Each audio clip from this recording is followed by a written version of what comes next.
تذكر يوما كنت تعانق دمعة الفكر تناجي الله في صبر وترجو رحمة.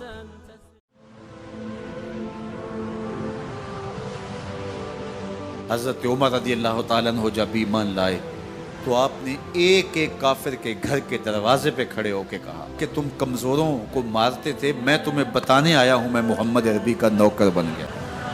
بلکہ آپ نے اعلان کیا جس نے اپنی بیوی کو بیوہ اور بچوں کو یتیم کروانا ہو اور اپنے ماں باپ کی کمر کو جھکانا ہو وہ عمر کے مقابلے میں آئے۔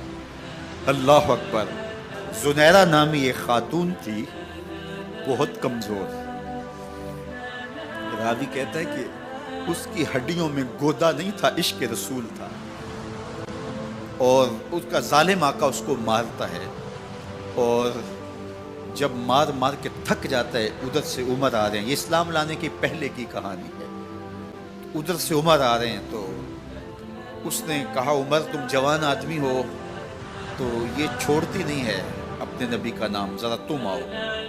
عمر کوڑا پکڑ لیتے ہیں، اسے مارتے مارتے مارتے تھک جاتے ہیں تو پانی پینے لگتے ہیں، تو کہتے ہیں مجھے تیرے پہ ترس نہیں آیا لیکن میں ذرا پانی پینے لگا ہوں، اور پھر گلے کے اندر ڈال کر کے کوڑا اور اس کی رسی کو بل دیتے ہیں اور اس کی آنکھیں باہر نکل آتی ہیں اور کہتے ہیں بلا اپنے نبی کو جو تیری آنکھوں کی بینائی واپس کرے۔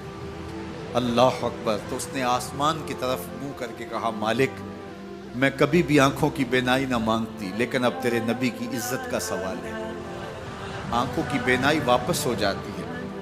زنیرہ کو بڑا مارا، آج عمر گلیوں میں آنکھوں میں آنسو ہیں اور عجیب دل بے تاب ہے اور کہتے ہیں آؤ بھئی میں حضور کا غلام بن گیا ہوں، تمہیں بتانے آیا ہوں۔ زنیرہ نے موڑ کاٹا تو آگے عمر یہ آواز دے رہے تھے۔ زنیرہ ایک کونے پہ کھڑے ہو کے رو کے کہتی ہے عمر تم تو بڑے اس دن جوش و غضب میں تھے اور تم مارتے ہوئے تھکتے نہیں تھے۔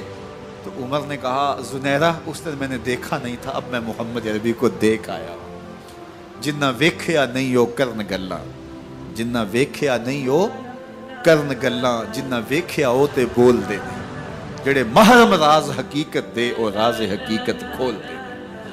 تو حضرت عمر رضی اللہ تعالیٰ عنہ ایمان لائے۔ حضرت عبداللہ ابن مسعود رضی اللہ تعالیٰ عنہ فرماتے ہیں کہ حضرت عمر کا ایمان لانا مسلمانوں کے لیے عزت کا سبب تھا، ان کا ہجرت کرنا مسلمانوں کی نصرت تھی اور ان کی خلافت مسلمانوں کے لیے رحمت تھی۔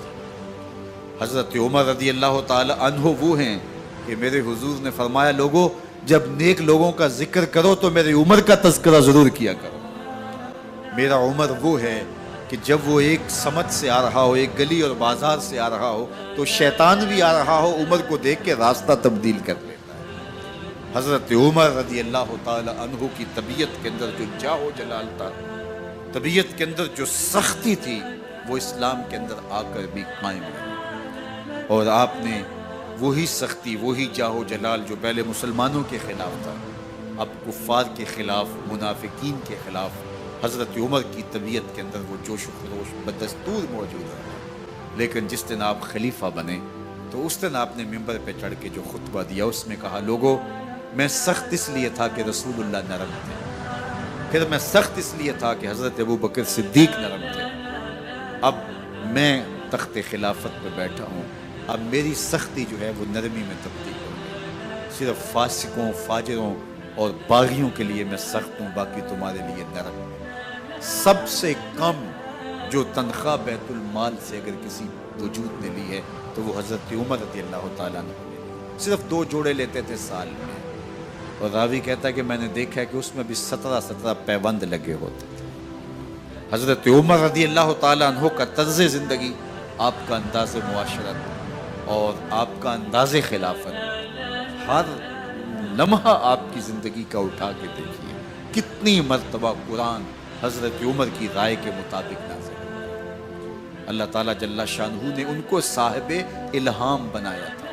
ہر امت میں کوئی صاحب الہام ہوتا ہے، حضور کی امت کا صاحب الہام حضرت عمر رضی اللہ تعالیٰ، اور آقا کریم نے انہیں اپنا وزیر قرار دیا۔ فرمایا میرے 2 وزیر آسمانوں میں ہیں، 2 وزیر زمینوں میں ہیں۔ آسمانوں کے وزیر جبرائیل اور میکائیل ہیں اور زمین کے وزیر ابو بکر اور عمر ہیں۔ رضی اللہ تعالی عنہما۔ ایک دن حضرت عمر بیٹھ کے رو رہے تھے، تو کسی نے کہا حضرت رو کیوں رہے ہیں؟ فرمایا کہ میں اس لیے رو رہا ہوں کہ فلاں پل سے بکریاں گزری ہیں، تو پل کے اندر شکستگی تھی، ٹوٹا ہوا تھا پل درمیان میں، اس میں ایک بکری کی ٹانگ ٹوٹ گئی ہے، تو میں ڈرتا ہوں کہ میرا رب یہ نہ پوچھے کہ عمر تو نے پل صحیح تعمیر نہیں کروائے تھے کہ ایک بکری کی ٹانگ کیوں ٹوٹی ہے۔ یہ ہیں حضرت عمر رضی اللہ تعالی عنہ۔ اللہ اکبر۔ تو اللہ تعالیٰ جل شانہ نے حضرت سیدنا عمر بن خطاب رضی اللہ تعالیٰ عنہ سے جو کام لیا، مختصر دور خلافت کے اندر 10 سال 6 ماہ 4 دن آپ نے خلافت فرمائی ہے، لیکن کہاں سے چلے اور یہاں مکران تک، بلوچستان کا حصہ ہے، یہاں تک آپ کے سلطنت کی حدود وسیع، ادھر آرمینیا تک جا پہنچے، حمص فتح کیا، قادسیہ، یرموک۔ آپ ذرا دیکھیے کہ کہاں تک آپ کی فوجوں کے گھوڑے دوڑتے رہے، اور اللہ تعالیٰ جل شانہ نے ان کو جو توانائی، عدل و انصاف کی قوت عطا فرمائی۔ اللہ اکبر۔ جب زمین پہ عدل کیا ہو تو زمین بھی حکم مانتی ہے، اور حضرت عمر وہ تھے جن کا حکم ہوائیں بھی مانتی تھی، زمین بھی مانتی تھی، جن کا حکم جو ہے وہ آگ بھی تسلیم کرتی تھی اور دریا بھی ان کا حکم مانا کرتے تھے۔ مصر کے اندر یہ رسمیں بد جاری تھی کہ سال کے بعد ایک دوشیزہ کو زیورات پہنا کے اچھے لباس میں ملبوس کر کے دریا کی بھیڑ چڑھایا جاتا، اس کی قربانی دی جاتی، اس کا خون بہتا تو دریا چلتا۔ جب مسلمانوں نے مصر فتح کیا تو گورنر نے لکھا کہ اسلام تو اس طرح کی رسوم کی اجازت نہیں دیتا، لیکن خشک سالی ہے، لوگوں کی فصلیں ویران پڑی ہے، تو حضرت کیا کیا جائے؟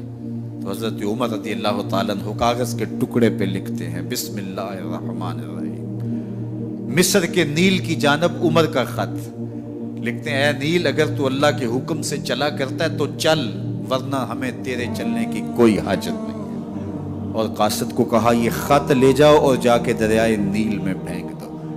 قاصد جا کے خط دریائے نیل میں پھینک دیتا ہے، پانی آتا ہے، ایسا دریائے نیل چلا 14 صدیاں ہوئی ہیں آج تک کبھی بند ہی نہیں ہوا ہے۔ دریا حکم مانتے، آگ نکلتی ہے۔ لوگ حضرت عمر رضی اللہ تعالی عنہ کے پاس آئے، حضرت لاوا پھوٹا ہے، آگ نکل رہی ہے اور مدینے کی طرف بڑھ رہی ہے، اب کیا کیا جائے؟ فائر بریگیڈ تو زمانے میں تھی نہیں۔ عمر نے اپنی قمیض اتاری، جس قمیض پہ 17 پیوند لگے ہوئے تھے چمڑے کے، کہا یہ قمیض لے جاؤ، جدھر آگ بڑھ رہی ہے آگے ڈھالنا، آگ پیچھے بھاگ جائے گی۔ زلزلہ آتا ہے تو زمین پہ دہرا مارتے ہیں، زمین رک جا، کیا عمر نے تیری چھاتی پہ عدل نہیں کیا ہے؟ تو یہ عمر ہیں رضی اللہ تعالی عنہ کہ جن کے انصاف کی وجہ سے، جن کے عدل کی وجہ سے اللہ تعالیٰ کی رحمات، اس کی برکات کا نزول ہوتا تھا، اور اللہ تعالیٰ نے مسلمانوں کو وہ آبرو مند حکومت دی۔ کائنات کی تاریخ کے اندر ایسی حکومت آپ نے نہیں دیکھی ہوگی جو حضرت عمر نے حکومت کی ہے۔ اللہ اکبر۔ فرمایا فرات کے کنارے پہ ایک کتا بھی پیاسا مر گیا تو اس کا حساب بھی عمر سے ہوگا۔ باہر سے سفیر آتا ہے اور آ کے پوچھتا ہے کہ میں امیر المومنین کے، مسلمانوں کے حکمران کے محل میں جانا ہے، تو وہ مسکرا کے کہتے ہیں ہمارے امیر کا تو کوئی محل نہیں ہے۔ کہا کہاں ہے تمہارا امیر؟ کہا مسجد نبوی میں ہوگا یا بیت المال کی اونٹوں کی دیکھ بھال میں لگا ہوگا۔ وہ جب گئے تو مسجد میں نہیں ہے، اللہ اکبر، وہاں گئے تو وہاں بھی نہیں ہے۔ پھر کیا دیکھتے ہیں کہ عمر رضی اللہ تعالی عنہ جنت البقیع کے پاس ایک درخت کے نیچے اینٹ کا سرانہ رکھ کے سوئے ہوئے، تو اس نے کہا عمر تو نے عدل کیا ہے، تجھے کچی اینٹ پہ بھی نیند آ گئی۔ ہمارے حکمرانوں نے انصاف نہیں کیا اور وہ بند اور محفوظ کمروں کے اندر بھی سکون اور چین کی نہیں سو سکتے۔ حضرت سیدنا عمر رضی اللہ تعالیٰ عنہ نے اس طرح ان امور سلطنت نبھائے۔